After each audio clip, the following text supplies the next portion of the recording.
What up, what up, what up, what up, what up, what up, what up, what up, what up? Hey guys, welcome to another episode of D&M Drives Indian Nana. Let me say that thing again. Episode 32, episode 32. And it is Monday, what's the date today? 11th of October. 11th of October. Freedom! Freedom! Ah!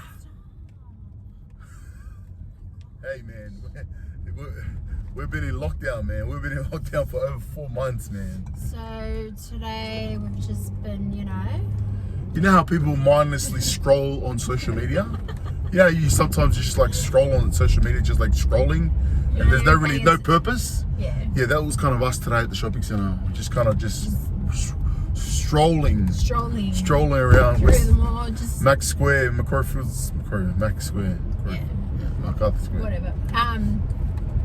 Yeah, just no purpose to our spending. That was actually really good deals. For those that actually went out today on the Monday, went to the shops in Kmart. We didn't get to go to Kmart, eh? Oh, we didn't get to go Kmart. That was actually my number one. We went to store Target. I We wanted got to some go to. good little $1 bands there. And hair ties. Hair ties. Speaking of which, my hair is so curly. Like too curly. Because I braided it yesterday. Anyways, guys, so thanks for the love from our episode last week, which was on me sharing my story to Two people. Congratulations. people. That was a good episode. Hopefully you guys enjoyed that one. What's this episode about? So this episode is kind of going along with last week's episode, and actually something kind of like what's the word, sparked or inspired this episode. Something that I learnt this past week, just like just something that I learnt this week. And so this episode I wanted to talk about how, what was the question? Who are you really protecting? Who are you really protecting? Me or him or her or them? Yes. So who are you really protecting? And I actually wrote a blog on this. Actually. Did you? Yeah, with that title. I actually wrote it, I think, back in 2019. I'm pretty sure. And I kind of just share like, who is it that I'm protecting? What I mean by that is like, with me withholding my story and my truth, a big part of why I didn't want to come forward and, share what had happened to me with sexual abuse, was because I was protecting people. There are certain people that I thought in my mind that I was protecting. You're protecting. Yeah, that I was protecting. Yeah. But in reality, you weren't. I wasn't. You wasn't. So I think when you How did you learn? Like, how did that come about? how did that come about? Yeah, like, how did you make that realization? Did you make that realization after you put it out there? No. So remember what happened was back in 2019, 2018, I think it was from 2018, but 2019, I kept feeling prompted. I kept receiving like these impressions, these thoughts, and like these like really like calling feelings that I'm trying to like describe it. Saying like, Nana, you gotta share your truth. You gotta share how you were sexually abused. That you were sexually abused, sorry. That you were sexually abused. And because I kept like feeling this pull, it was scary. Do you know what I mean? I'm like, what? Like, why am I gonna share it in my blogs? Because at the time, like, my blogs were just like around motherhood and yeah, just around motherhood. But I kept feeling this pull that I needed to share my story or that part of my life. But obviously it's scary, right? Like when you've kept something hidden for so long. Yeah. And you've only told like, you know, barely a handful of people. It's scary. And so like, I remember like sharing it with you. Like I was constantly kind of sharing it with you every time I would get those impressions. And you actually asked me that question. Do you remember that? Did I? Yeah. You actually asked me, you're like, but who are you protecting? The person who did it to you? And, you know, that person's circle? Or, you know, the mum out there who is in the same boat as you? And I think when you asked me that, I was like, oh. It was like a aha moment, you know? Yeah, yeah. I was like, oh my gosh, like, that's so true, right? And I think when you're, like, obviously when you go through that experience, like, a lot of it is like you feel at fault, you know? Yeah. You feel like you're the one to blame. And then like you feel like you need to, I don't know, like you just go into like this protection mode. I don't know how to explain it. Does that make sense? Yeah. I feel like I'm blabbing on. I don't know. No, you're explaining exactly what people feel when they're abused. Yeah. So you're saying that you feel for those that are victims, they feel like it's their fault. Yeah. Why? Because you can't make sense of what's happened to you. Like you don't know why it's happened to you, and especially when it's someone like within your circle. Yeah. And a lot of the time, like those who have been sexually abused, they almost always know who the offender is. Almost always know. Yeah, like as in like no, yeah. As in like it could be like a friend or you know, it could be like your cousin's friend, or it could be like A family member, you know. Yeah, and so because yeah, so that's why it's a lot harder. You know, it's a lot harder to like open up about it because that's it is heavy. That's really heavy. because it is someone like it might be like your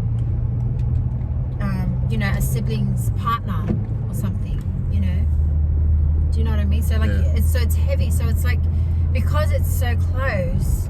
Yeah, so like you don't want to say anything because you know you're afraid. Yeah, you're afraid that it might. Like I'm speaking from my experience, right? You're afraid of the outcome.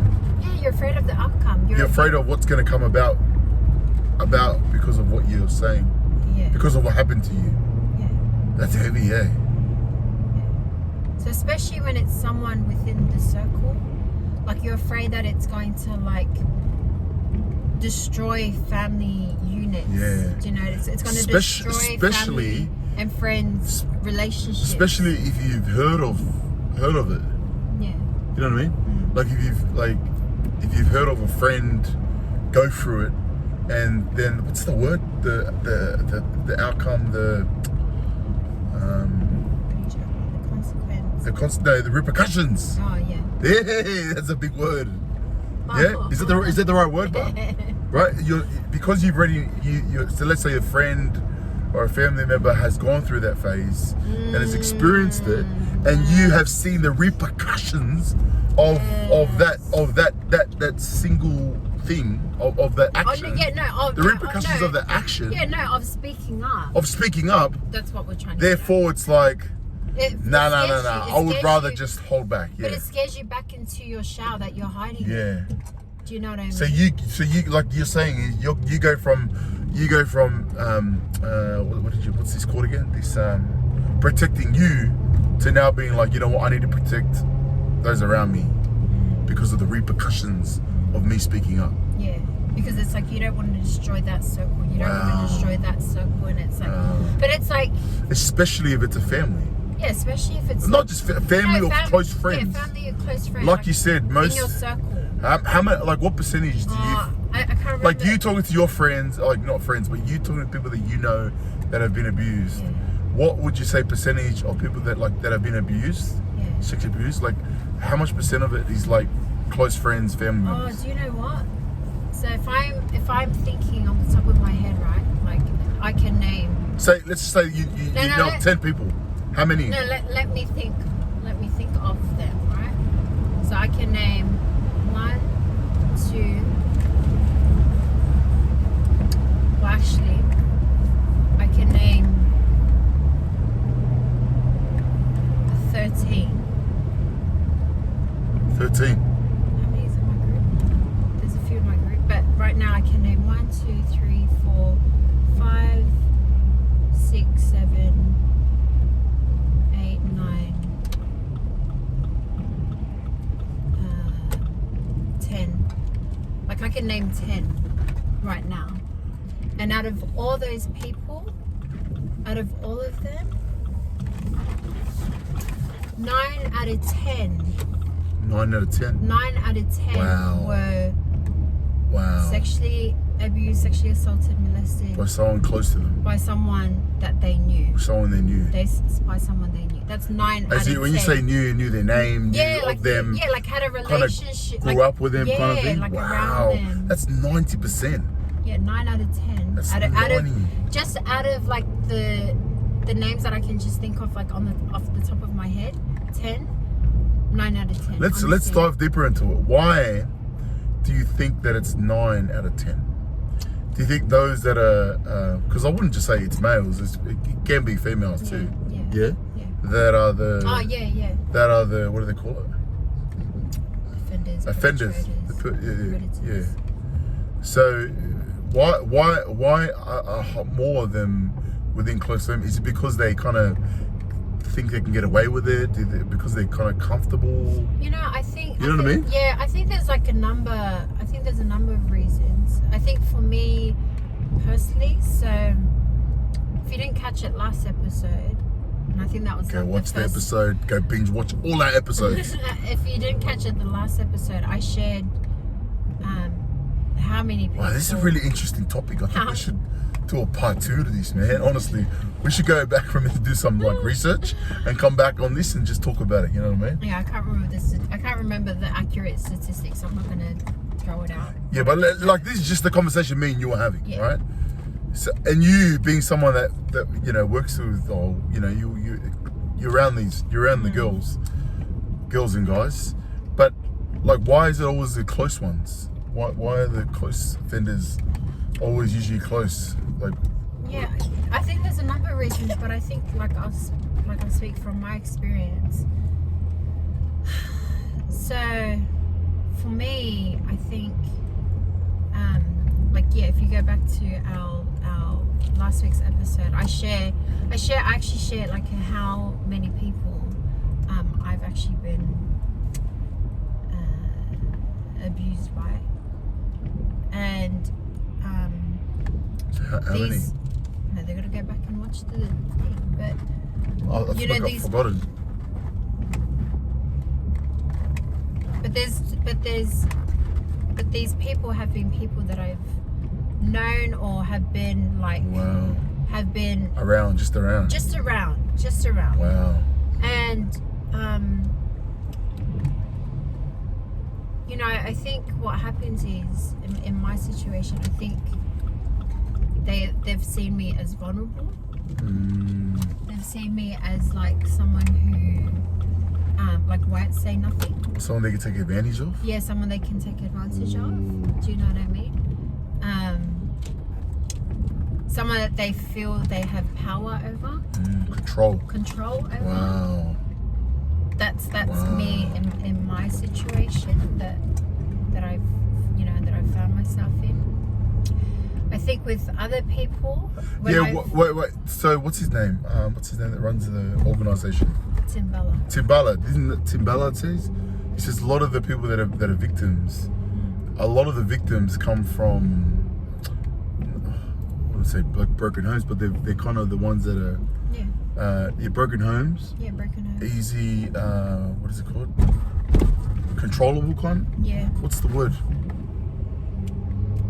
Controlling. Yeah, controlling. Yeah, controlling. Yeah.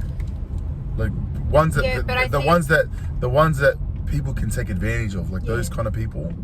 But then you also have situations where like you've been groomed, like the victim has been groomed, you know, and I'm speaking from like people that I actually know of, like they've found themselves to be groomed by the perpetrator.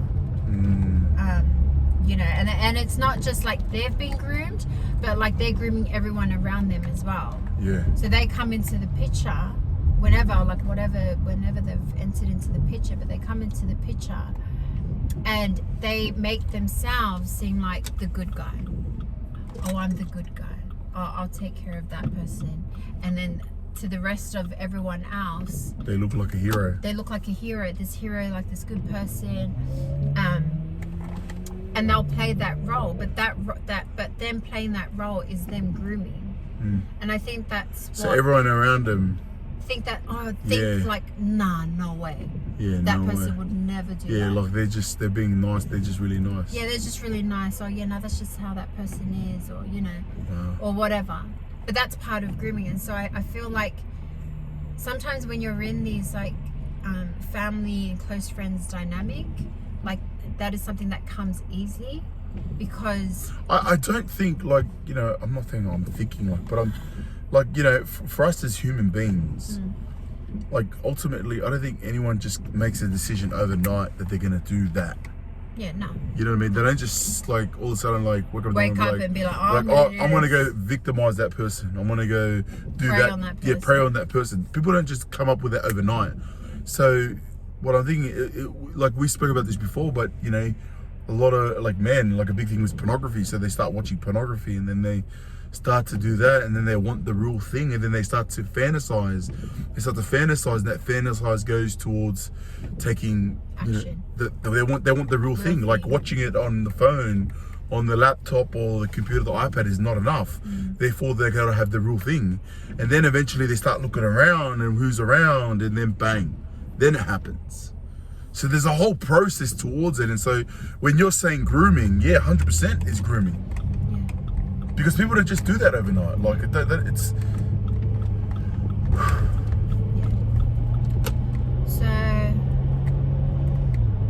So because that is like, because it happens, when it happens and it's in your circle, your close circle, or like. That's why it's hard. That's why it's hard to break your silence and come forward and be like, hey, this happened to me by so and so. Repercussions. And like repercussions. And because you think I'm not laughing. I'm just laughing because I came up with the word. Anyways. But because you think like you're at fault as well. So like there's a lot of factors, but like when you come down to it, like if you think that you holding your silence is protecting loved ones around you, like you are not protecting them by keeping silent. Wow. You're not protecting them. What do you mean by that? Because like what? Like what are you protecting? Like who are you really protecting if you're keeping silent? Like think about that. Like really think about like who are you protecting? Like you might think that you're protecting like that relationship and that relationship, and you know like you're protecting like the big happy family. Yeah, or let's be specific. Friends. Let's be specific. Let's say his or her partner, his or her children, his or her siblings or parents. For example, like you know, like say for example, it was the uncle in the family. You don't want to say nothing because you don't want to wreck the relationship of your cousins. Yeah, it's like your first cousin. Your first cousins. Yeah, and you grew up together. Yeah, you grew up together. So like it's like you don't want to do that, or maybe it's like your sibling's partner. So maybe like your sister's partner. You don't want to say nothing because you don't want to break up like your sister and her relationship. Kids, yeah. Do you know what I mean? Yeah. So like you don't want to be the bad guy. It is like, now that I'm thinking, it is not as easy as.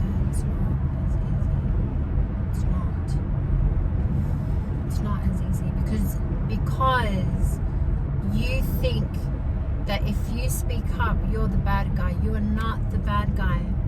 It's not your fault. It wasn't meant for you.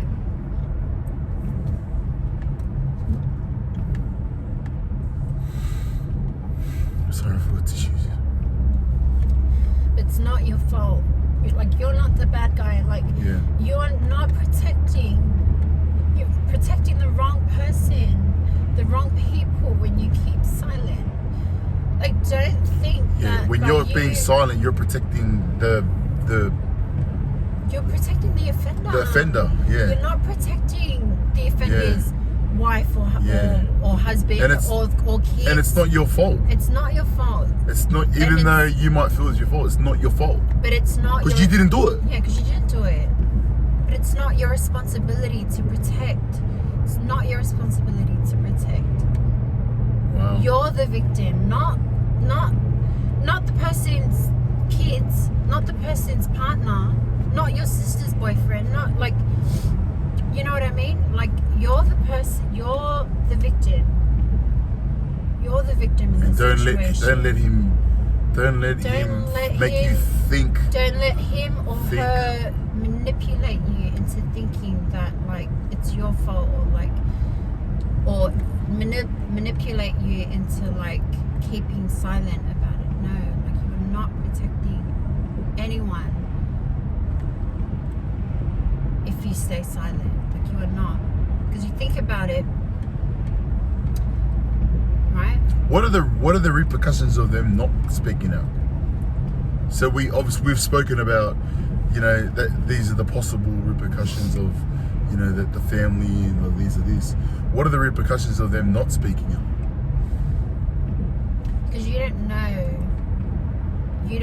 like, if what's happened to you has, like, happened to someone else in the family or out of your friends or whatever. Or still happening. Wow. So you don't know that. And unless, like, and you're not going to know that unless you break your silence, unless you speak up to someone. Like, you're not going to know that. You know what I mean? And so, like, by you staying silent, like, and it's hard. Like, I get it 100%. Like, I'm telling you, like, I did not say nothing. I did not say nothing to no one for almost 20 years. 20 years from the first time that it happened to me. So I get when, like, trust me, when I say that I know how hard it is to speak up and, like, break your silence on that. But also know, like, by you keeping silent, like, you if you do break your silence, I should say, you could potentially, like, save someone else and save other people from experiencing what you've experienced at the hands of the person who did that to you. So, yeah. So what do they call them? Like a repeat offender. Yeah, repeat offender. You know? They'll just do it again and again. Yeah. And if everyone's being silent about it, guess what? He thinks or she thinks they're getting away with it. And so they're just going to keep doing it. They're just going to keep doing it. They're just going to keep until doing it. Until they get caught, until, you know. Until it's pain. Sometimes not even until they're caught, but until it's, like, addressed and handled and, you know. But even if it's just a handful, is it really fixed? Yeah. But that's besides the point. The point is that, you know, who are you really protecting if you're staying silent, you know? You might think you're protecting, like, relationships and, like, certain dynamics, but who else out there? Who else out there is it happening to? You know, as a victim, as a survivor, like that's a hard truth that comes from experiencing sexual abuse. Like, that is one of the hard truths. Do you know what I mean?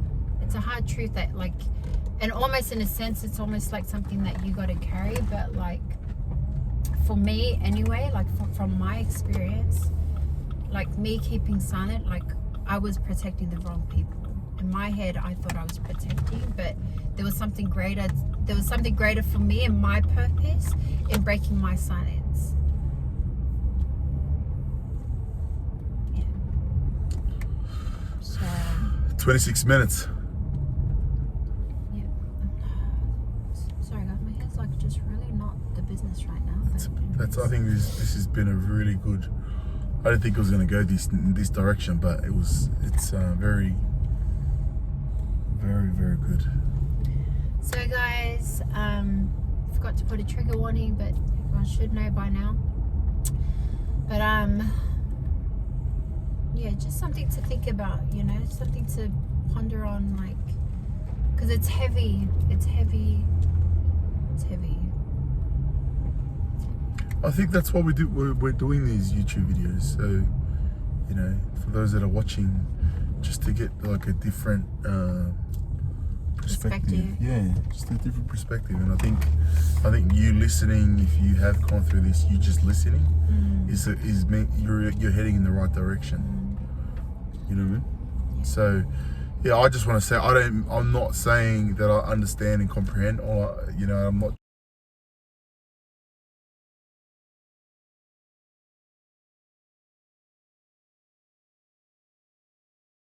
just saying, you know, I don't know what I'm saying. Just You don't say anything. I don't say anything. I'm just proud of you. Thank you. Yeah, well, I've really seen Nana grow, so it's been very emotional still till today. You know, you see our videos, they're still raw. Sometimes, you know, I'm pushing Nana and sometimes it's too much, but you know, I think the whole process of healing is important. So yeah. Remember guys, to comment, like, subscribe, share, all the good stuff. And we'll see you next week. Bye.